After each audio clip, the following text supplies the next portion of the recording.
जय श्री राम मित्रों, आप सभी दर्शकों का एवं श्रोताओं का इस चैनल पर एक बार फिर से स्वागत व सभी का अभिनंदन है।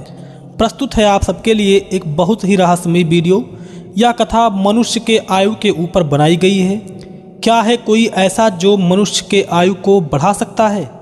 दोस्तों, इस चैनल में मैं आपके लिए केवल मज़ेदार दिलचस्प कहानियाँ ही सुनाऊँगा।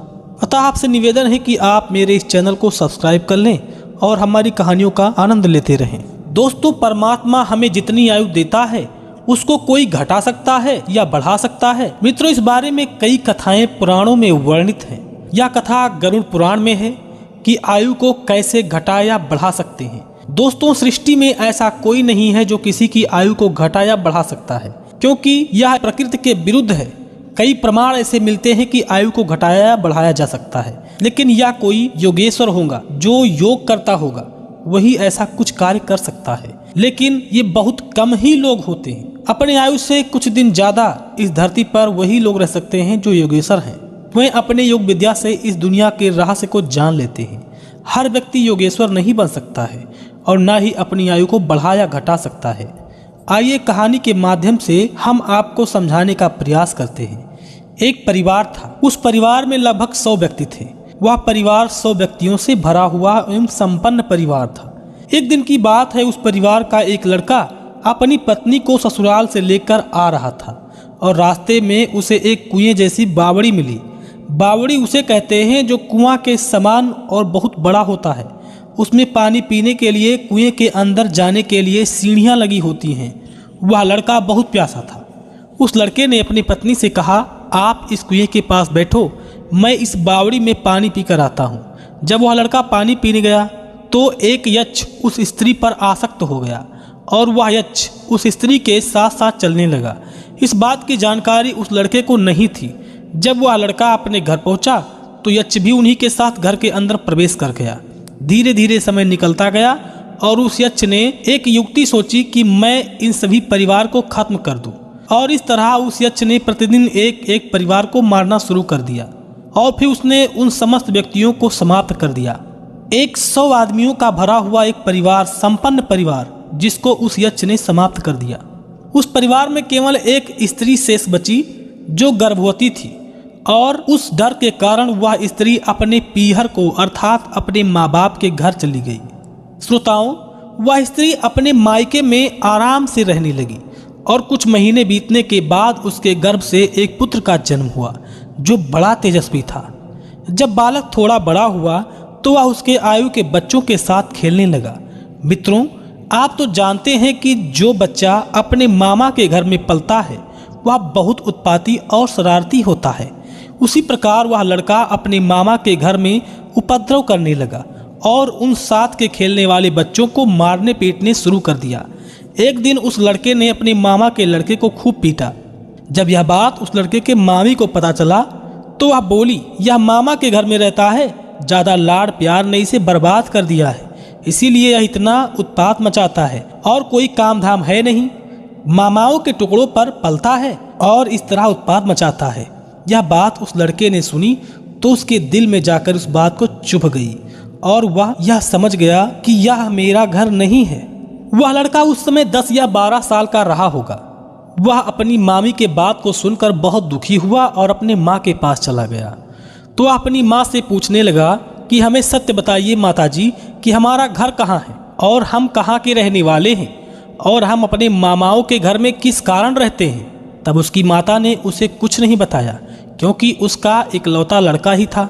उसे डर था कि मैंने अगर बता दिया तो यह अपने घर चला जाएगा और इसे भी वह यक्ष मार डालेगा, क्योंकि उसने 100 व्यक्तियों को तो मार ही डाला है। श्रोताओं, वह लड़का अपनी माता से जिद करने लगा।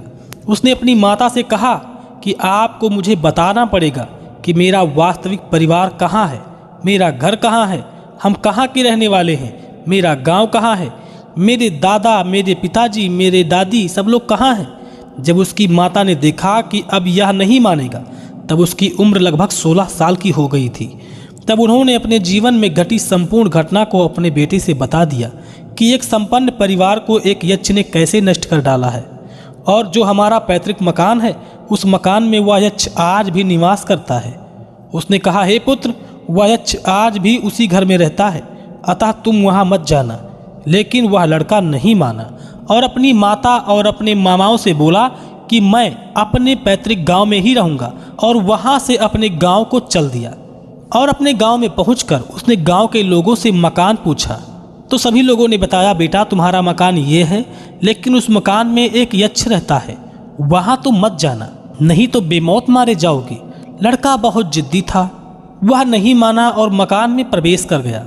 श्रोताओं, जब लड़का मकान में पहुंचा तो वहाँ काफ़ी दिन से कोई रहता नहीं था, जिसकी वजह से उस मकान में खड़हर जैसा बन गया था। उस लड़के ने एक कमरे को साफ कर लिया। जब यक्ष घूम टहल कर रात के समय वापस आया तो उसने लड़के को देखा, तो वह सोचने लगा कि मेरे रहते किसकी हिम्मत हो गई जो मेरे निवास स्थान में रह रहा है। यक्ष ने उस लड़के से पूछा कि हे लड़के, तू कौन है और यहाँ क्यों आया है? उस लड़के ने कहा, हे बाबा, मैं एक गरीब इंसान हूँ, मेरे पास रहने के लिए कोई स्थान नहीं है, अतः मैं आपके साथ रहने आया हूँ। मैं यहीं रहकर आपकी सेवा करूँगा। यक्ष बोला, मेरी सेवा करोगे? लड़का ने कहा, हाँ, मैं आपकी सेवा करूँगा गुरुदेव। फिर वह लड़का यक्ष की सेवा भाव में लग गया और यक्ष की सेवा करने लगा। फिर वह लड़का यक्ष को प्रसन्न करने की चेष्टाएं भी करने लगा। बहुत समय बीत गया, वह लड़का वहीं रहने लगा। एक दिन यक्ष से उस लड़के ने पूछा, हे देव, आप दिन में कहाँ जाते हैं? दिन में यक्ष वहाँ नहीं रहते थे, केवल रात्रि में वह उस महल में निवास करते थे। लड़के के प्रश्न पर यक्ष बोला, हे पुत्र, मैं यक्ष हूँ और सर्वत्र विचरण कर सकता हूँ, मैं कहीं भी मन की गति से जा और आ सकता हूँ। तब लड़का बोला, हे देव, मैं जानना चाहता हूँ कि आप दिन में कहाँ जाते हैं, क्योंकि मैं आपका सेवक हूँ। मैं अकेला रहकर यहाँ पर ऊब जाता हूँ, मेरा मन विचलित होने लगता है, कृपा कर बताने की कष्ट करें। लड़के की बात सुनकर यक्ष बोला, हे पुत्र, मैं देवलोक को जाता हूँ। तब लड़का बोला, हे देव, वहाँ आपको कौन कौन मिलता है? यक्ष बोला कि वहाँ सभी देवताओं की सभा लगती है और वहाँ यक्षों का आदर पूर्वक बुलाया जाता है और मैं उन सभाओं में जाता हूँ। तब वह लड़का बोला, हे देव, आप मेरा एक प्रश्न के जवाब लेकर आ सकते हैं? यक्ष बोला, हाँ पुत्र, मैं तुम्हारा प्रश्न अवश्य पूछूंगा, क्योंकि तुमने मेरी इतनी सेवा भक्ति की है तो मैं तुम्हारे लिए कुछ तो काम कर ही सकता हूँ। लड़का बोला, आप ब्रह्मदेव से पूछना कि मेरी आयु कितनी है, मैं कितने दिन तक जीवित रह सकूंगा। यक्ष ने कहा, मैं ब्रह्मदेव से आपकी बात अवश्य पूछूंगा। श्रोताओं, वह यक्ष जब देव सभा में गया और सभा संपन्न होने के बाद उस यक्ष ने ब्रह्मदेव से प्रार्थना करते हुए कहा, हे ब्रह्मदेव, मेरे एक सेवक ने एक प्रश्न पूछा है, अगर आप उसका जवाब दे दें तो आपकी अति महान कृपा होगी। ब्रह्मदेव ने कहा, पूछो, आपका क्या प्रश्न है? यक्ष ने कहा, हे ब्रह्मदेव, मेरे सेवक की आयु कितनी है, वह कितने वर्ष तक मृत्यु लोक में जीवित रहेगा? श्रोताओं, ब्रह्मदेव के आदेश पर वहां पर यमराज ने चित्रगुप्त को बुलाया। चित्रगुप्त ने अपना पत्रक खोला और खोलकर उन्होंने बताया कि उस लड़के की आयु 100 वर्ष है, वह लड़का 100 वर्ष तक जीवित रहेगा। तब यक्ष को उसके प्रश्न का उत्तर मिलने के बाद वह हंसी खुशी अपने महल को वापस आ गया और महल में आने पर उसने लड़के से कहा कि हे पुत्र, तुम्हारी आयु 100 वर्ष है। लड़के ने विचार करना शुरू कर दिया कि अब इस यक्ष को यहाँ से कैसे भगाएं। फिर वह लड़का यक्ष की सेवा में लग गया। दूसरे दिन फिर वह यक्ष से बोला, हे देव, मैं अपनी आयु से संतुष्ट नहीं हूँ, कृपा कर मेरे 100 वर्ष की आयु को या तो 2-4 मिनट घटवा दीजिए या फिर 2-4 मिनट बढ़वा दीजिए। तब यक्ष ने कहा, चलो अभी बात मैं ब्रह्मदेव से पूछ लूँगा। तो दोस्तों, वह यक्ष पुनः दूसरे दिन देवलोक को गया। सभा के संपन्न होने पर वह पुनः ब्रह्मदेव से बोला, हे ब्रह्मदेव, मेरे घर में जो मेरा सेवक है वह मुझसे छोटे बड़े प्रश्न किया करता है, अतः आपसे निवेदन है कि आपको मेरी यह बात माननी पड़ेगी। ब्रह्मदेव बोले, कहो यक्ष, तुम्हारा क्या प्रश्न है? यक्ष बोला, हे प्रभु, मेरे सेवक ने प्रश्न किया है कि उसकी आयु 100 वर्ष है, उस आयु से या तो 2-4 मिनट घटा दीजिए या 2-4 मिनट बढ़ा दीजिए, क्योंकि वह अपने आयु से संतुष्ट नहीं है। तब ब्रह्मदेव बोले, हे यक्षराज, जो विधाता ने लिख दिया है तो उस अंक में से हम त्रिदेवों में से किसी में शक्ति नहीं है कि उस आयु के एक पल को घटा या बढ़ा सके। तो यक्ष को ब्रह्मदेव ने स्पष्ट बता दिया कि किसी के आयु को परिवर्तन हम नहीं कर सकते हैं, क्योंकि वह विधि के विधान के उल्टा हो जाएगा। सृष्टि में ऐसा कोई भी नहीं है जिसके आयु को हम घटा या बढ़ा सके। राई घटे न तिल बढ़े, रहिए जीव निशंक, अर्थात न राई घटती है और न तिल के समान बढ़ सकती है। श्रोताओं, वह यक्ष अपने महल को वापस लौट आया और महल में आने पर उस लड़के ने यक्ष से पूछा, हे देव, मेरे प्रश्न का उत्तर आप ले आए या नहीं? तब यक्ष ने कहा, हे पुत्र, मैंने तुम्हारा प्रश्न ब्रह्मदेव से पूछा था, प्रार्थना किया था और आपके आयु के परिवर्तन करवाने में मैंने पूरी कोशिश किया, लेकिन तुम्हारी आयु में तिल भर कोई घटा या बढ़ा नहीं सकता है। ऐसा ब्रह्मदेव ने स्वयं मुझसे कहा है। हे पुत्र, आपको 100 वर्ष पूरा जीना पड़ेगा। अगर वह ऐसा करते हैं तो सृष्टि के नियम में परिवर्तन हो जाएगा। हम सब इस सृष्टि के नियम में बंधे हुए हैं। अतः हे पुत्र, मैं आपके आयु में कोई परिवर्तन नहीं कर सकता। लड़का बोला, कोई बात नहीं देव, अगर मेरी आयु घट बढ़ नहीं सकती है तो कोई बात नहीं। दूसरे दिन वह यक्ष फिर देवलोक को चला गया। फिर लड़के ने मन में विचार किया, जब ब्रह्मा विष्णु महेश मेरी आयु को घटा नहीं सकते हैं तो यह यक्ष कौन सी बड़ी बात है, इसको तो मैं क्षण भर में भगा दूंगा। लड़के ने मन में विचार किया कि आज मैं इस यक्ष को महल से भगा कर ही दम लूंगा। फिर उस लड़के ने बहुत सारी लकड़ियां बटोर ली और फिर उस बहुत सारी लकड़ियों को इकट्ठा करने के बाद उसी महल में बहुत बड़ी आग के गट्ठर लगाकर आग लगा दिया। आग धूं धूं कर खूब तेज से जल रही थी।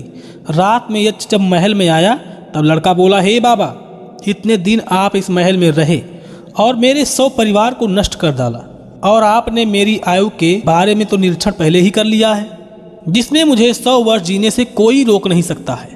अतः मेरा बाल भी बाका आप नहीं कर सकते हो।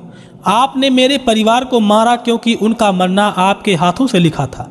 अतः आप मेरा मकान इसी समय खाली कर दें, मैं अपने परिवार के साथ रहूंगा।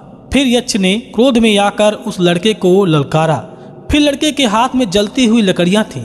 लड़का उसी जलती हुई लकड़ी को लेकर फेंक फेंक कर यक्ष को मारने लगा और यक्ष की शरीर में कई जगह आग लग गई।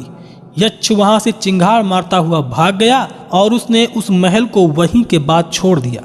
तो श्रोताओं, इस प्रकार उस लड़के ने अपनी बुद्धिमता से उस यक्ष को वहां से भगा दिया और अपने महल में अपनी माता को ले आया और फिर खुशी से अपना जीवन व्यतीत करने लगा।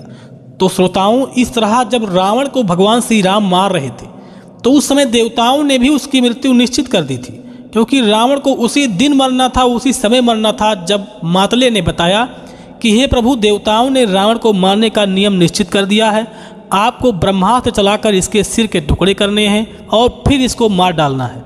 तो दोस्तों, किसी के उम्र को कोई घटा या बढ़ा नहीं सकता है। जितना विधाता ने लिख दिया उतना जीवन आपको जीना ही पड़ेगा। दोस्तों, आज का वीडियो बस यहीं तक था।